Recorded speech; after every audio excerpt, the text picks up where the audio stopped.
So thrilled to have our alumni come back, our fans to be so supportive.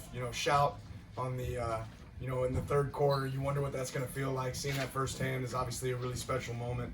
I was excited to see our guys to compete, go out there and get it in every rep. That being said, there's so much room for improvement. It's hard to get too excited after one play because you realize that means somebody else messed up on the other side of the ball. So great environment. Again, alums being here was really special to me. They built this program, so seeing them all here made that really a special event. But excited with the result and excited to get back to work. All right, open up for questions. Raise your hand. We'll bring a mic to you. Start here with James. Yeah, your thought on the quarterback play as a whole? Obviously, you had plenty of explosive plays, also a total of 4 interceptions. So just what you see. Yeah, you love the explosives. Obviously, you get excited about that. Came out from the jump and hit one, really early, and I thought they did do a good job of pushing the ball down the field, but you can't put the ball in jeopardy. So that's one that I know every one of those quarterbacks wish they had back.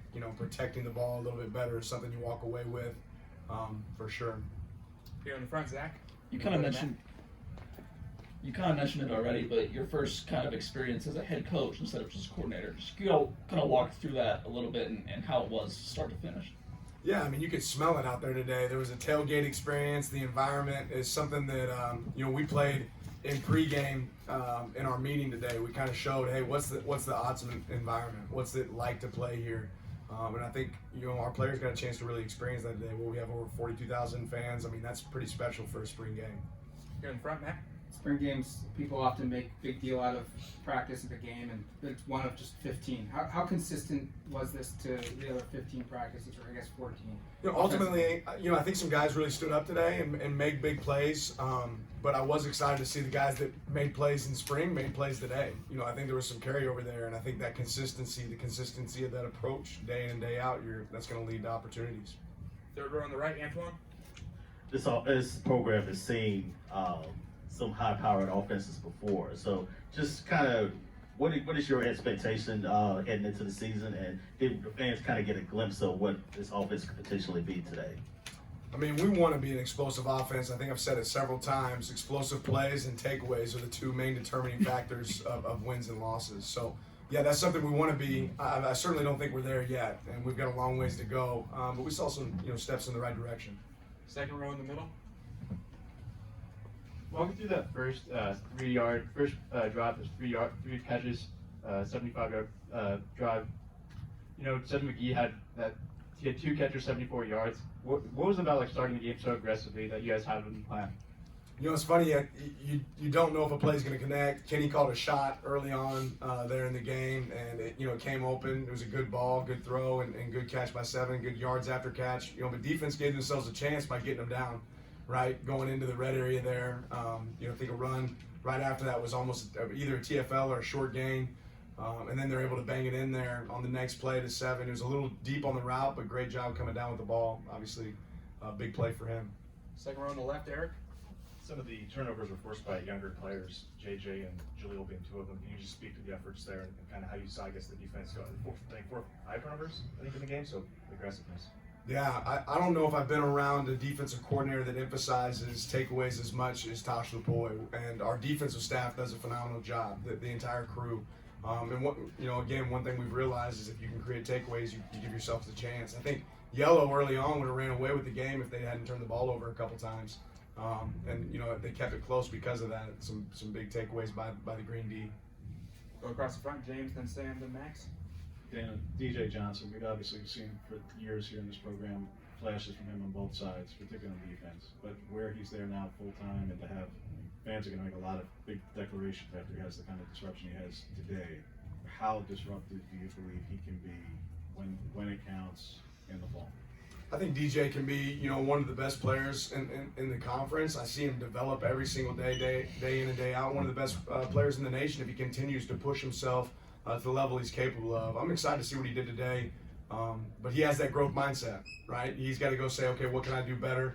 How can I improve on where I'm at and not be satisfied, which I think DJ will do. In front, Sam. You touched on a little bit, but what are you most excited about with your defense now that you've seen a bit of it in the spring? I'm focused on what we got to get better at, to be honest, just watching that spring game. But I'm excited about the energy that our coaches bring and the energy our players bring day in and day out. we've got, you know, a lot of opportunities obviously to improve. But if you play with fanatical effort, you run to the ball, if you tackle physically, which I think we could have done a lot better today, you know, then you got a chance to win games. But the takeaways, you know, that's a big benefit. In the front, Max. Noah Whittington and Sean Dollars both had some pretty nice plays today, explosive plays. Just wanted to ask for your evaluation on those two guys and maybe where you're hoping to see them rather grow moving forward here. Yeah, I think Noah continued to do what we've seen in practice, is run really hard. You know, at times I think he needs to be a little bit more patient, but he had some really explosive runs because of that. Sean had a nice run there. I think they got him a face mask, but he was able to turn that into some additional yards. But both those guys did a good job with the ball in their hands today, and they protected the ball, which is a big thing. Second row on the right. What was it like getting the honorary coaches involved, like, you know, for your coaching staff, taking a hands-off approach and putting it into the hands of other people? Like, was that kind of stressful? Was that fun? Like, what was that like for you? No, that was unreal. I mean, we're getting to meet some legends like, you know, D'Anthony, LaMichael, Eric, and Haloti was really, really fun. It's also fun watching them have the stress of calling some plays. That was exciting. I think D'Anthony was pretty pumped after his big play score that he called. So he's probably got it figured out. He's ready to start doing this thing. But having those guys back, so special and important to us. Those guys are obviously phenomenal Duck football players, but they're better human beings. And just getting to spend some time around today, it's you know, they're great representatives of what it means to be an Oregon Duck. Front row on the right. Transfers are becoming a huge part of programs for college football. Could you comment on the performance of some of the guys today, like Coda and Whittington? Yeah, gonna have to, you know, go back and look at the film. But I know Coda had some big catches. Noah had some big catches. I think Gonzo, you know, did a good job today from an early, you know, perspective. Want to go back and evaluate that film. But I think, like we've always said, we're gonna look for opportunities to enhance our program. If we can get better, we're gonna look for opportunities to get better. That being said, we have to continue to develop the players that are on our roster and do a great job recruiting great young talent as well. Back to James. Couple on the personnel front, Dan, at one at punter with Will Hutchinson having the kind of day he had.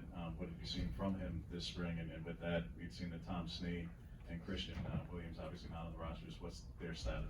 Yeah, they're both away from the program right now. Excited for just they're taking care of some issues for themselves, but I'm excited about what Will did today. I know he's had some off and on days there from you know, standpoint operating as the punter and doing a good job there, but he had some big kicks today. Obviously, it was good to see. Third row on the right, Antoine. The players kind of referenced this in interviews that the coaches stressed they want to have practice tougher than the actual game. So just talk about how this offense and also going up against the defense can also help you prepare for what's to come in the fall. Yeah, I mean, we think iron sharpens iron, right? You want to create that competitive environment in practice each day. You want to make it tough. We don't have a lot of guys sitting around during any period during practice. You know, the more guys that we can get better, the better. And that's, you know, you have to stress each other. You have to do things that are hard. We're going to call offenses that are tough for certain defenses that we run, or vice versa. We're going to call defenses that are tough looks for these offensive looks, and we want to be the best to executing versus those looks. So, got to get that day in and day out. Zach here in the front. Just curious if you have an update on a couple of players, Jackson Powers Johnson and I think Byron Cardwell, who I believe suited up, but I don't think took any snaps. Yeah, precautionary there with Byron. JPJ looks like he's going to be okay. Want to continue to get the medical professionals eval on that, but it sounds like he's okay. I got to see him right there in the locker room. Second on the left, Eric. How impressive was it to see, I think, Jay's like second pass was interception, but his fourth or fifth was a touchdown. Just kind of that bounce back from the quarterback. Yeah, I thought there was obviously good and bad with every one of our cues today. But yeah, having the poise to be able to say, so what, now what, next play, you know, I think that was big for Jay. Front row in the middle, Matt. Beginning of spring, you said you didn't know what this identity of this team would be. You'd have to see it play out. Got one more practice, I realized that, but just what's it look like right now, 14 in? You know, competitive spirit. These guys want to be great. I think they know where they have to go to get there. I think they know what that's going to take, but it's going to take some more hard work. But we're trending in the right direction. Back to James. At the beginning of the tenure, Dan, there's always a lot made of like the first 100 days for you. That was finishing up one job and signing day and all those things. What's the plan the next 100? The next 100 is the off season and handing it over to the players. It's the off season training.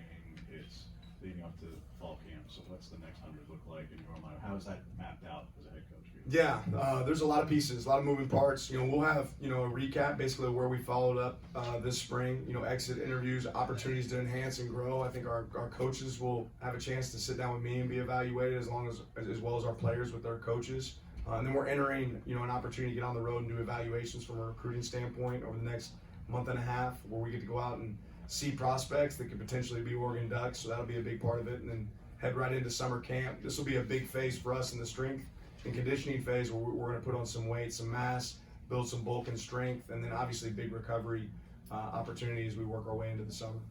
Last question, third row on the right. On a similar note, Kirby Smart recently had a quote saying his job was 50% recruiting, 25% eval, 25% actual coaching. Do you subscribe to a similar mindset to that? Are you any different? I haven't put the percentages down, but I'll say it's not near as much football as you'd like it to be at times. As a coach, you wear a lot of other hats, and I think that's the way college football is trending. I think we're all aware of it. There's a lot of pieces. Recruiting is certainly the lifeblood of our program, and that's it's always going to be the main piece outside of taking care of our own players. That's always number one. But we have to do a great job in recruiting, because that's going to enhance your ability to be a great coach on the field. All right, thank you, Coach. Appreciate you guys.